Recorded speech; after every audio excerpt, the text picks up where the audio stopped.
নমস্কার প্রিয় বন্ধুরা, welcome to one stock Bangla channel. One stock Bangla চ্যানেলে আপনাদের সকলকে স্বাগত জানাই। আজকের ভিডিওতে পাওয়ার অ্যান্ড এনার্জি সেক্টরের একটা ব্লকবাস্টার মাল্টিভেগার শেয়ার নিয়ে কথা বলবো। পাওয়ার অ্যান্ড এনার্জি সেক্টর একটা ফিউচার ওরিয়েন্টেড সেক্টর এবং এই শেয়ারটির ফিউচার রিটার্ন পোটেনশিয়াল দারুণ। কোম্পানির নাম REC limited and it is a large cap company. RECL mainly power and energy সেক্টরে যে কোম্পানিগুলি পাওয়ার বা গ্রিন এনার্জি প্রজেক্টে কাজ করে তাদের ফাইন্যান্সিং করে। ঠিক যেরকম আইআরএফসি কোম্পানিটা রেলওয়ে প্রজেক্ট ফাইন্যান্স করে। যেহেতু government is giving lot of emphasis and focus on power and energy sector, তাই আরইসিএল শেয়ারটি ইটস কাইন্ড অফ হটকেক বলা যেতে পারে এই মুহূর্তে। তার ফিউচার গ্রোথটা কিন্তু দারুণ হতে চলেছে। তাই এই শেয়ারটি নিয়ে সিরিয়াসলি স্টাডি করুন এবং ইনভেস্টমেন্ট করার কথা ভাবতেই পারেন। তো চলুন ভিডিওটা শুরু করা যাক। প্রথমেই কোম্পানির বিজনেসটা একবার দেখে নেওয়া যাক। RECL is a central public sector undertaking Maharatna company. মানে আরইসিএল হচ্ছে বেসিক্যালি একটা government undertaking company which is under the administrative control of the Ministry of Power, involved in financing projects in the complete power and energy sector value chain. তো basically power and energy সেক্টরে যে সমস্ত কোম্পানিগুলি এখন প্রজেক্টগুলো নিচ্ছে, বিশেষ করে solar বা গ্রিন এনার্জি, তো আরইসিএল বেসিক্যালি তাদের ফাইন্যান্সিং রিকোয়ারমেন্টটা মিট করে। যেরকম আইআরএফসি রেলওয়ে প্রজেক্টগুলো ফাইন্যান্স করে, ঠিক সিমিলারলি আরইসিএল পাওয়ার সেক্টরে ফাইন্যান্সিং রিকোয়ারমেন্টটা প্রোভাইড করে। The company is registered with RBI as non-banking financial company, that is NBFC. তো এটা একটা NBFC কোম্পানি যারা ফরেন ক্রেডিট বা ডোমেস্টিক ক্রেডিট বেসিক্যালি বড় করে এবং সেটা আগে লেন্ড করে বিজনেস করে। আরইসির এক বছরের প্রাইস চার্টটা একবার দেখে নেওয়া যাক। এক বছরে আরইসি প্রাইস চার্টটা যদি এখান থেকে দেখা যায়, মোটামুটি একটা আপওয়ার্ড ট্রেন্ড রয়েছে, কিছুটা কনসলিডেশন এই পোর্শনে হয়েছে, তারপরে কিন্তু আবার প্রাইসটা ইনক্রিজ হয়েছে। So 1 year return 289%, current price 621.90, 5 years return 455%.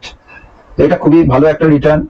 REC last 1 year বা ইভেন লাস্ট 5 year যদি দেখা যায়, একটা হোপিং রিটার্ন অলরেডি দিয়েছে। Next, buying recommendation already 83% based on Refinitiv from 6 analyst. তো 83% কেসেস এটা একটা বাইং রেকমেন্ডেশন রয়েছে, which is very high recommendation. Company fundamentals টা একবার দেখে নেওয়া যাক। Company market cap 1,67,789 crore, so এটা একটা large cap company. PE ratio 11.86, industry PE 20.05. তো কোম্পানিটা এখনো অনেকটাই সস্তায় পাওয়া যাচ্ছে। Then debt to equity 6.42, শেয়ারটি ডেট টু ইকুইটি যথেষ্ট হাই। আসলে এই ধরনের কোম্পানির debt to equity generally high হয়, কারণ এরা ফরেন মার্কেট বা ডোমেস্টিক সোর্স থেকে ফান্ড বড় করে এবং সেগুলো আগে লেন্ড করে। তো এদের বিজনেসের উপর বেস করে এদের ডেট টু ইকুইটি রেশিও সচরাচর হাই থাকে, তো এটা নিয়ে অতটা ভাবার কিছু নেই। তো ROE, that is return on equity 20.40, which is very good.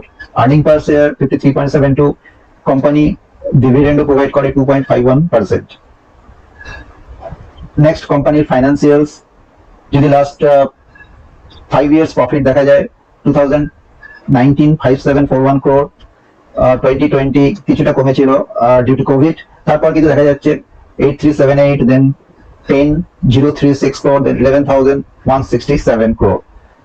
তো ফ্রম 2020 থেকে 2023 অলমোস্ট একটা 124% গ্রোথ, নেট প্রফিট গ্রোথ কিন্তু কোম্পানিটা দেখা যাচ্ছে, যেটা খুবই ভালো। কোম্পানি শেয়ার হোল্ডিং প্যাটার্নটা একবার দেখে নেওয়া যাক। Promoters holding 52.63%, foreign institution 19.92%, which is very good. Then mutual funds 10%, other domestic institution 6%. So foreign institution, mutual fund and other domestic institution মিলে almost 35% hold করছে, which is very very good. Retails and others, that is the public holding, is 12.01%. Next, company performance. Company current price is 621, 52-week low 159, 52-week high 654, 600 to 621 এই প্রাইসটাই কিন্তু শেয়ারটাতে entry নাও যেতে পারে। এর mid to long term target will be around 1000 or it may be 1000 plus also. তো শেয়ারটা নিয়ে চিন্তা ভাবনা করা যেতে পারে, ভালো করে স্টাডিও করা যেতে পারে। আমার পার্সোনাল অ্যানালাইসিসে অবশ্যই শেয়ারটা একটা দারুণ পটেনশিয়াল আছে এবং ফিউচারে 1000 ডেফিনেটলি টাচ করবে। Volume of transactions is also quite high, 66 lakh. কিছু পজিটিভ নিউজ কোম্পানি সম্বন্ধে। REC gets JPY 31.96 billion loan from Deutsche Bank to finance green energy projects Then REC Limited avers green loan worth $200 million from Deutsche Bank. So company is basically borrowing a lot of money from foreign sources to provide finance to domestic companies, which is very good. REC Limited spot's 0.45% rises for the fifth straight session. So এগুলো কিছু positive news company সম্বন্ধে। তো কোম্পানিটা আপাত দৃষ্টিতে যথেষ্টই ভালো মনে হচ্ছে। ওভারঅল কনক্লুশন, কোম্পানিটার sector, business, future growth potential looks very promising. শেয়ারটিতে ইনভেস্টমেন্ট করার কথা ভাবতেই পারেন, তবে নিজের রিস্ক এন্ড অ্যানালাইসিস লাগাবেন, কোনো বাই বা সেলের রেকমেন্ডেশন নেই। আশা করি ভিডিওটা আপনাদের ভালো লেগেছে। ভালো লাগলে একটা লাইক শেয়ার করে দেবেন, চ্যানেলটা সাবস্ক্রাইব করে দেবেন। Thanks for watching. ধন্যবাদ।